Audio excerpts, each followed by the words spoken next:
ये कहानी शुरू होती है एशिया कप के दौरान, जब नसीम शाह को कंधे की प्रॉब्लम होती है। वो कंधे की इंजरी की वजह से ना सिर्फ एशिया कप बल्कि वर्ल्ड कप से भी बाहर हो जाते हैं। पाकिस्तान नसीम की जगह जमान खान को लेकर आता है एशिया कप के लिए, लेकिन जमान खान भी नसीम शाह की कमी नहीं पूरी कर पाते। पाकिस्तान को बहुत ज़्यादा नुकसान हुआ नसीम की इंजरी की वजह से। ना सिर्फ एशिया कप बल्कि वर्ल्ड कप में पाकिस्तान के लिए in terms of bowling world cup history का ये सबसे बुरा वर्ल्ड कप रहा कि पाकिस्तान के दो premier fast bowlers Shaheen Shah Afridi और हारिस रऊफ ने इस वर्ल्ड कप में 500 से ज्यादा रन कंसीड किए।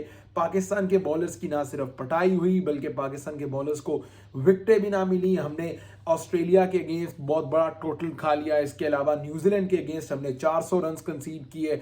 इंडिया के आगे हमने 190 रन का, मेरा ख्याल है कोई 18-20 ओवर्स में हमने टारगेट चेस करवा दिया। तो in terms of bowling Pakistan के लिए रिसेंटली कंक्लूडेड वर्ल्ड कप बहुत बुरा गया। लेकिन जब भी हम पाकिस्तान और फास्ट बॉलिंग की बात करते हैं तो हमेशा से हमारे जहन में कुछ क्रिकेटिंग लेजेंड्स और क्रिकेटिंग सुपरस्टार्स, जिनमें शोएब अख्तर, वसीम अकरम, वकार यूनिस, पीछे दौर में आप चले जाएं तो इमरान खान, सरफराज नवाज जैसे नाम हमारे सामने आते हैं, जिन्होंने दुनिया भर में पाकिस्तान की फास्ट बॉलिंग का नाम जो है वो रोशन किया। और पाकिस्तान इन बॉलर्स की वजह से दुनिया भर में अपनी फास्ट बॉलिंग के लिए जाना जाता था। लेकिन क्या ऐसी वजह हुई उसके बाद कि जो सरजमीन फास्ट बॉलर्स के लिए मशहूर थी, जो 25 करोड़ की आबादी में आपको एक दो बॉलर भी ऐसे नहीं मिल रहे जो आपके लिए टेस्ट मैच में बड़े स्पेल्स कर दें, जो आपके पास एक फर्स्ट हैंड रिप्लेसमेंट हो नसीम शाह की, फर्स्ट हैंड रिप्लेसमेंट हो शाहीन शाह अफरीदी की। आप लगातार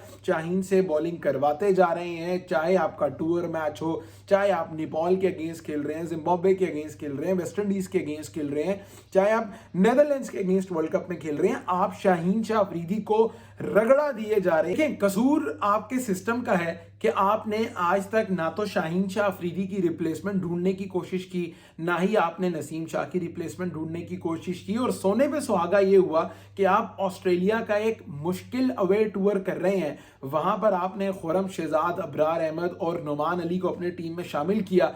अनफॉर्चुनेटली ये तीनों प्लेयर्स इंजरी मसाइल का शिकार हो गए हैं और अब पाकिस्तान की नई मैनेजमेंट अपना सर पकड़ के बैठ गई है कि अब इन तीनों प्लेयर्स की जगह हमने अपनी टीम में किसको शामिल करना है, क्योंकि पाकिस्तान में फास्ट बॉलर्स अब नायाब हो चुके हैं। जो फास्ट बॉलर्स मौजूद हैं, आपने उन्हें डोमेस्टिक के अलावा इंटरनेशनल क्रिकेट का कभी एक्सपीरियंस और एक्सपोजर दिया ही नहीं। आपने होम T20 और ओडीआई सीरीज में कभी अपनी बेंच स्ट्रेंथ को टेस्ट करने की जहमत ही नहीं की। आप बात करते हैं इंडिया से कंपैरिजन करने का, आप बात करते हैं दुनिया की बड़ी टीम से कंपीट करने का। इंडिया से कंपैरिजन ऑन द फील्ड सिर्फ नहीं हो सकता। अगर आपने इंडिया के बराबर आना है तो आपको इंडिया से सीखने की जरूरत है। मैं बारहा ये चीज कह चुका हूं, बल्कि कह कह के थक गया हूं कि आप इंडिया की स्ट्रेटेजी देखिए कि T20 वर्ल्ड कप जो पिछले साल नवंबर में खत्म हुआ था, उसको खत्म हुए हुए अभी कुछ 13-14 महीने हो चुके हैं। इंडिया ने विराट कोहली और रोहित शर्मा को इन 14 महीने में अपनी T20 टीम के करीब नहीं आने दी। उन्होंने अपने जहन में ये चीज सोच ली है कि हमने रोहित शर्मा और विराट कोहली से आगे बढ़ना है, हमने आगे क्या सोचना है, और उसके लिए उनको बेहतर अंदाज से कामयाबी मिल रही है। उन्होंने होम सीरीज ऑस्ट्रेलिया की टीम को हराई, अवे सीरीज साउथ अफ्रीका को टीम को हराई। भाई, जब तक आप अपने यंगस्टर्स पे ट्रस्ट करके उन्हें एक्सपीरियंस और एक्सपोजर नहीं देंगे, वो रिजल्ट्स कैसे डिलीवर करेंगे।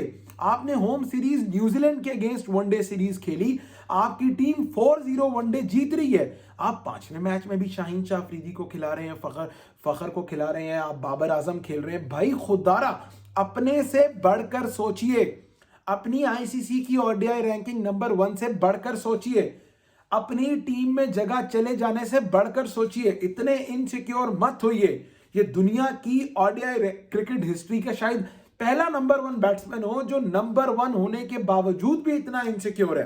भाई, किससे इनसिक्योरिटी है आपको? आपके पाकिस्तान के लिए 15,000 इंटरनेशनल रन हो चुके हैं, उसके बावजूद आप इनसिक्योर हैं। आप, इसमें कोई शक नहीं है कि आप ओडीआई क्रिकेट के नंबर 1 बैट्समैन हैं, इसमें कोई शक नहीं है कि आप इस वक्त पाकिस्तान में सबसे टैलेंटेड बैट्समैन हैं। लेकिन आप नंबर 1 और सबसे टैलेंटेड होने के टैग के बावजूद इतने इनसिक्योर हैं कि आप अपनी जगह छोड़ने के लिए तैयार नहीं है, वनडे में जगह छोड़ने के लिए तैयार नहीं है, T20 में ओपनिंग स्लॉट छोड़ने के लिए तैयार नहीं। क्या कोई यंगस्टर आके खेल गया, परफॉर्म कर गया तो आपकी जगह चली जाएगी? खुदारा अपने से बढ़कर पाकिस्तान के लिए सोचिए। पाकिस्तान की फास्ट बॉलिंग के साथ भी यही हुआ कि शाहीन शाह अफरीदी ने जिद लगा के रखी हुई थी कि अगर वो इंजर्ड भी हैं तो वो नेदरलैंड्स टीम के साथ जाएंगे, अगर वो इंजर्ड भी हैं तो वो 2022 के एशिया कप में टीम के साथ ट्रैवल करेंगे, क्योंकि वो उस माहौल में रहना चाहते हैं। वो उस माहौल में रहना नहीं चाहते, वो इनसिक्योर इतने हैं कि वो नहीं चाहते कि उनकी जगह कोई टीम में ले ले। ये हमारे बड़े प्लेयर्स की इनसिक्योरिटी का आलम है। और सोने पे सुहागा ये है कि आपका क्रिकेट बोर्ड इतना वीक है कि इन प्लेयर्स के आगे स्टैंड नहीं ले सकता। क्या आपको नहीं लगता कि रोहित शर्मा और विराट कोहली को इंडियन क्रिकेट बोर्ड ने स्ट्रेट अवे कहा होगा कि आप हमारी वाइट बॉल प्लानिंग में अभी नहीं है? इंडिया ने ओडीआई सीरीज खेल ली साउथ अफ्रीका के अगेंस्ट। साउथ अफ्रीका में न सिर्फ ओडीआई सीरीज खेली बल्कि ओडीआई सीरीज जीती without the big names of Virat Kohli, Rohit Sharma, Shubman Gill, Jasprit Bumrah. कह कह के थक गए हम इस चीज को भाई कि उनसे सबक सीखने की कोशिश करिए, अपनी बेंच स्ट्रेंथ को मजबूत करने की कोशिश करें, इस चीज को, इस पॉइंट को समझने की कोशिश करें कि पहले आप होम सीरीज में अपने यंगस्टर्स को चांस देते हैं, उन पर एतमाद का इजहार करते हैं, फिर आप उन्हें अवे कंडीशंस में लेके जाके कहते हैं कि भाईजान अब आप खेलें, अब आप परफॉर्म करें, हम आपको भरपूर अंदाज से बैक कर रहे हैं। पाकिस्तान की क्रिकेट का कोई वाली वारिस नहीं है जब तक आपके सिस्टम में और आपकी क्रिकेट में इनकंसिस्टेंसी खत्म नहीं होगी, इनसिक्योरिटी खत्म नहीं होगी।